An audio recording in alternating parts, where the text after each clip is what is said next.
৩০ জন ছাত্রছাত্রীদের ট্যাবের টাকা উধাও, সাইবার ক্রাইমে অভিযোগ দেয় স্কুল কর্তৃপক্ষের। রাজ্যে যখন ট্যাব কেলেঙ্কারি নিয়ে উত্তাল পরিস্থিতি, রাজ্যের বিভিন্ন প্রান্ত থেকে উঠে আসছে দুর্নীতি ও কেলেঙ্কারির অভিযোগ। সেই পরিস্থিতিতে বাদ পড়ল না দক্ষিণ চব্বিশ পরগনার সাগরের মহেন্দ্রগঞ্জ হাই স্কুলের নাম। স্কুলের ৩১ জন ছাত্রছাত্রীদের ট্যাবের টাকা উধাও হয়ে গিয়েছে। হ্যাকার হানা ৩১ জন ছাত্রছাত্রীদের ট্যাবের টাকা উধাও। এই ঘটনাকে কেন্দ্র করে ব্যাপক চাঞ্চল্য ছড়িয়েছে গোটা এলাকায়। ঘটনা জানাজানি হতেই স্কুল কর্তৃপক্ষ সাগর থানায় একটি লিখিত অভিযোগ দায়ের করেছেন।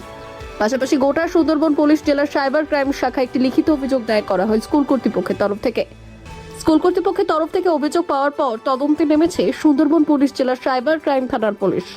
এ বিষয়ে স্কুলের বর্তমান ভারপ্রাপ্ত টিচার ইনচার্জ তিনি জানান, আমাদের বিদ্যালয়ে 261 জন ছাত্রছাত্রীদের মধ্যে 31 জন ছাত্রছাত্রীদের পুজোর আগে রাজ্য সরকারের তরফ থেকে যে ট্যাবের টাকা দেওয়া হয়েছে সেই ট্যাবের টাকা তাদের অ্যাকাউন্টে ঢোকেনি। আমরা তদন্ত করে জানতে পারি 31 জন ছাত্রছাত্রীদের ট্যাবের টাকা ঢুকেছে হ্যাকারদের অ্যাকাউন্টে। স্কুলের 261 জন ছাত্রছাত্রীর ট্যাবের জন্য সাবমিট করা হয়, কিন্তু যেটা জানা গেল স্কুলের 31 জন ছাত্রছাত্রীর ট্যাবের টাকা হ্যাকাররা হ্যাক করেছে, বাকি ছাত্রছাত্রীরা টাকা পেয়েছে। এ বিষয়ে সাগর থানার অভিযোগ দায়েরের পর লিখিত অভিযোগ দায়ের করা হয়েছে দক্ষিণ চব্বিশ পরগনা জেলা শিক্ষা অধিকর্তার কাছে।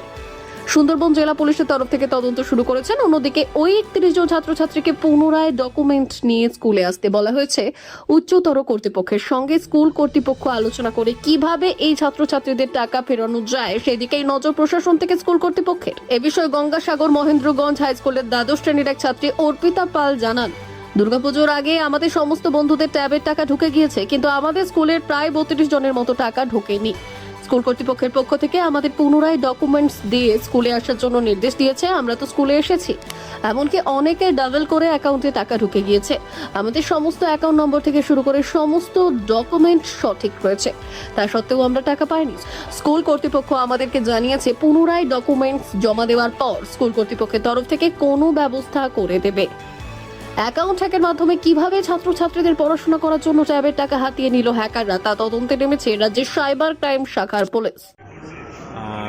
আমাদের বিদ্যালয়ের 261 জন ছাত্রছাত্রীর মধ্যে 31 জন ছাত্রছাত্রীর ব্যাপারটা এরকম হয়েছে।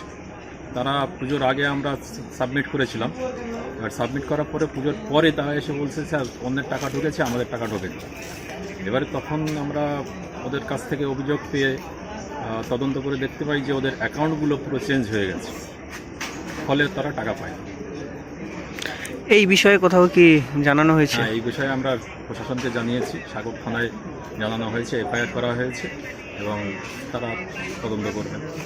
স্কুলে ডকুমেন্টস জমা দিয়েছিলাম, হঠাৎ দেখি একদিন আমাদের সব বন্ধু বান্ধব সবাই ঢুকেছে, কিন্তু আমার অ্যাকাউন্টে টাকা ঢোকেনি। আমাদের কয়েকজনে ঢোকে নিয়েছে টাকা অ্যাকাউন্টে। আজকে স্যার স্কুলে ডেকেছে, এসছি কী করে স্যার। আপনারও কি টাকা ঢোকেনি? না, আমার টাকা ঢোকেনি, অনেকেরই টাকা ঢোকেনি, আমাদের অনেকেরই টাকা ঢোকেনি স্কুলে। হ্যাক হয়েছে আমরা শুনেছি, আমাদের স্কুলে স্যার বলেছে যে আমাদের টাকা হ্যাক হয়েছে। আমরা আবার স্কুলে এসেছি, স্কুলে সেটা কাগজ জমা দেবো। জমা দেওয়ার পর স্যার বলেছে আবার কিছুদিনের মধ্যে আমাদের টাকা ঢুকতে পারে। কবে কাগজ জমা দিয়েছিলে? দুর্গাপুজোর আগে। তারপর কি স্কুলের পক্ষ থেকে জানালো?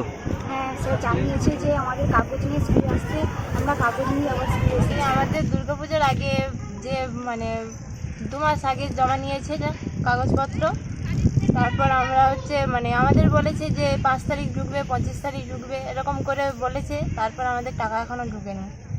তারপর আমাদের ওই ব্যাংকের বইয়ের জেরক্স নিয়েছে 2টো, আর আপডেট কপি 2টো করে নিয়েছে, 4 কপি নিয়েছে এখন। তারপর স্যার জমা দেবে বলেছে। কেন ঢোকেনি, কেন কি জানিয়েছে? এখনও জানায়নি, ঢোকেনি, বলছে যে ঢুকবে এবার, এইসব কাগজপাতি জমা দিলে ঢুকবে। ব্যুরো রিপোর্ট, উত্তরের প্রহরী।